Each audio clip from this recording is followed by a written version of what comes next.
Hi everybody, it's me, your friend, your best friend from YouTube. My name is Jeremy Siskind. I'm the author of Jazz Piano Fundamentals books 1, 2, and 3, as well as playing solo jazz piano. And today's lecture, video, lesson, whatever you want to call it, is called 6 Chords with Hidden Properties. Ooh, spooky hidden properties.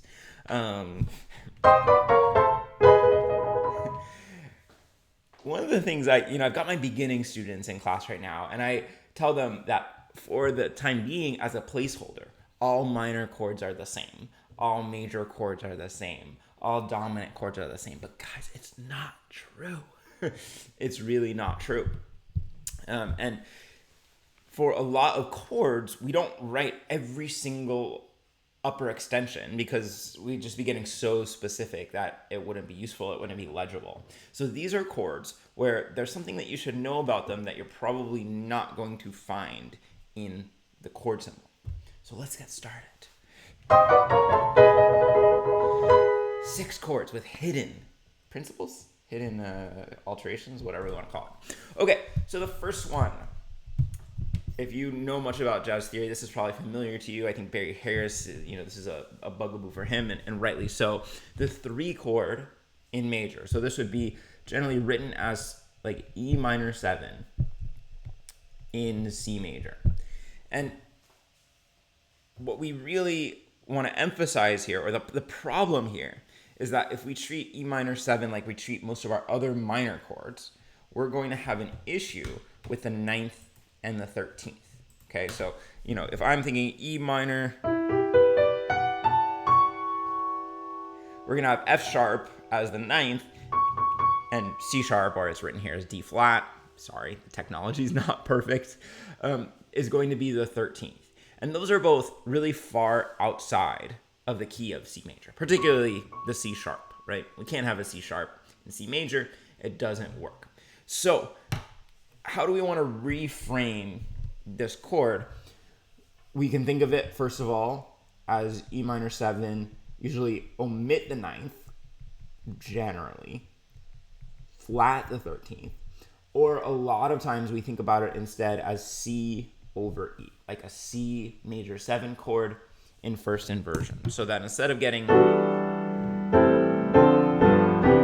this kind of really inappropriately bright chord, we can have a chord that really sounds like it belongs. And you do see that written in charts sometimes. And I wrote this as a triad, but you certainly could play all the upper extensions, etc., of like C major 7 over E. Now, if you want to play more modern, if you want to play a little bit out, you're absolutely welcome to use those alternate or those original Dorian extensions. So it's not that they're completely unusable. It can be a really nice sound. But in terms of making it fit in a tonal context, you're going to want to omit the 9th and flat the 13th. All right, you ready for chord number 2? This is actually 2 in 1. What can I say? I'm generous.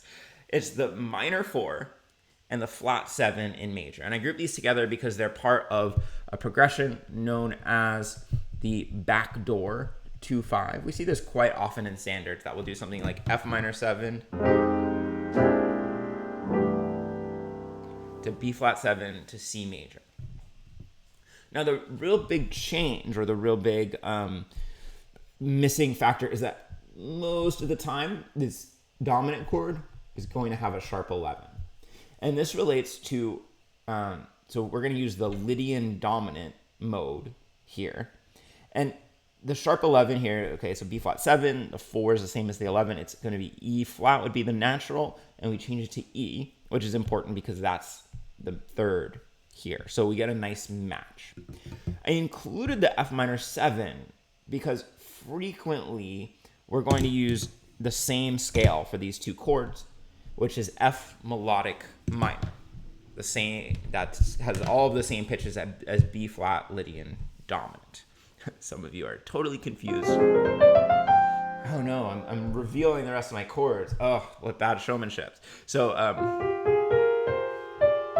That's F melodic minor. And oftentimes if we're leading to C,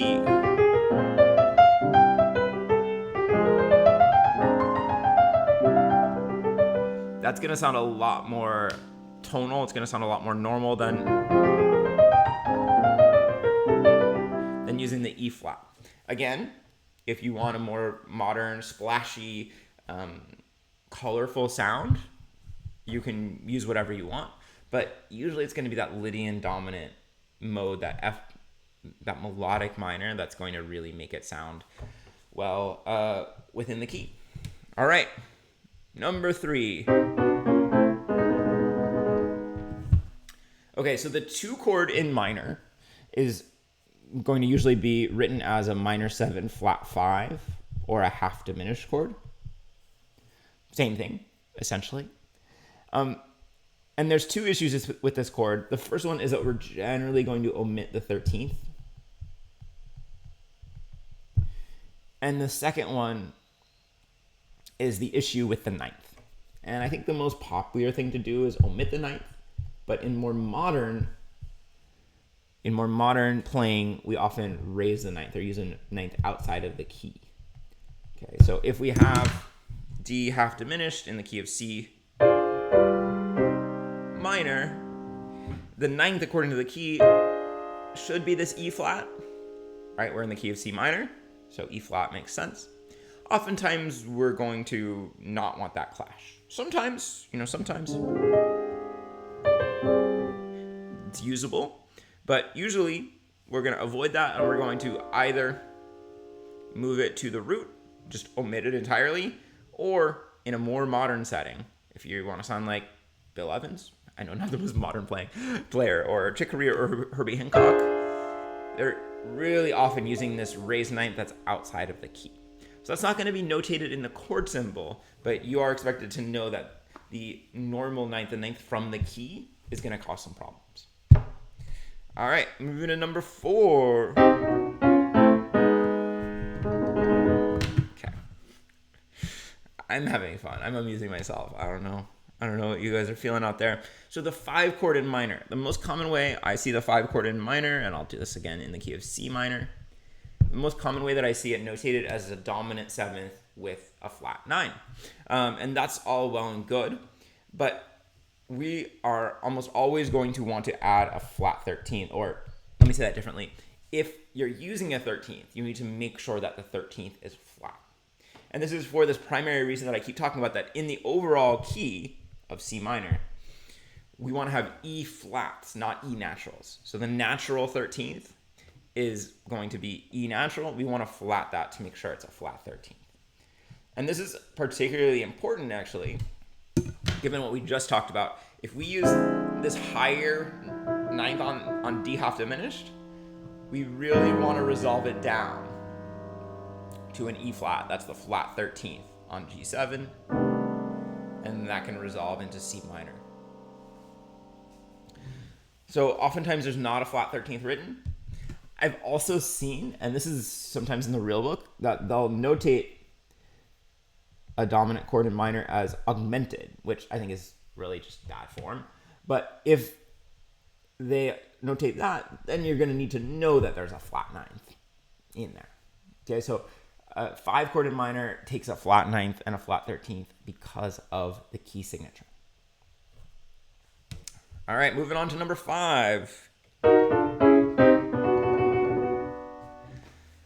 You notice that all of these main chords in minor have issues.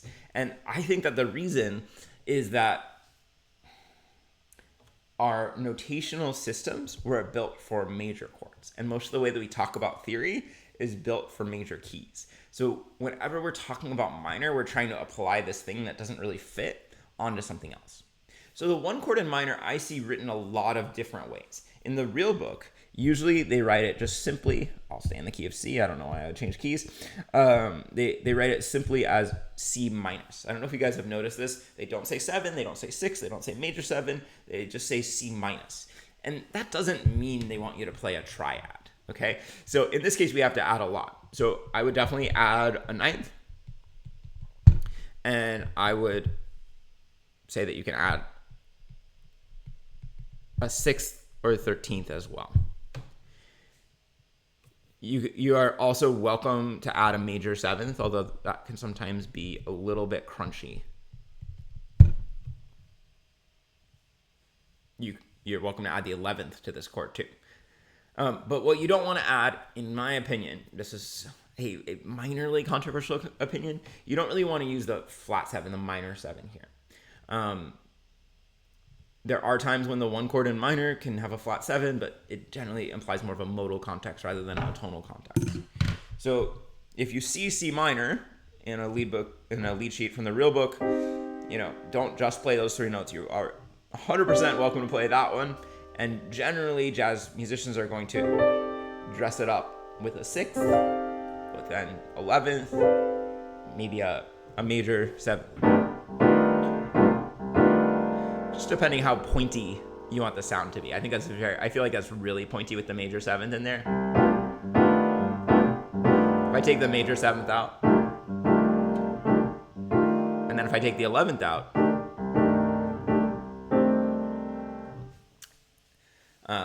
it's a lot nicer. So when you see just that triad, don't think that they want you to actually just play a triad. And then the last one is the 4 chord in major. Okay, and this really just flows from knowing where you are in the key. If you have an F major chord in in the key of C major, this is how you know I don't edit my videos. If you have an F major chord in the key of F major, you're generally going to want to add a sharp 11. Because we're still just in the diatonic key. And so we're thinking about the C major scale, but starting on F, basically. So it's going to be the Lydian mode. That chord is usually going to have a sharp 11. Now just notice, and this is true for all of these, that it's very different if it's G minor 7 to C7 to F major in your tune. Right at that moment, even if the overall tune is in C major, at that moment we've gone into the key signature of F major. Okay, but if you're going, C, F, C, if you use an 11th, which I guess this is generally good form, you're going to want to make it a sharp 11th. But that's true improvising too.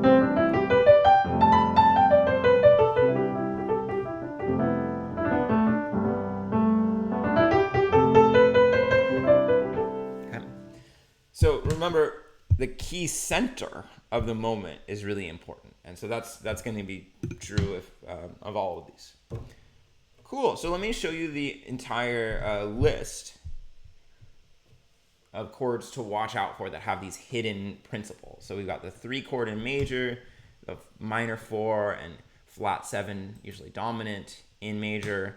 We've got 2 in minor. We've got 5 in minor, 1 in minor. We could probably go through like all of the chords in minor, but those are the most important ones. And then the 4 chord in major. Thank you for watching. If you like going over these kinds of harmonic details sorts of things, Jazz Piano Fundamentals Book 2 gets into a lot with minor keys and the complications and the ways that they stay sounding really sophisticated and locked in rather than just kind of generic. Thanks for watching. If you watched this far, say something about the Phantom of the Opera. All right, bye.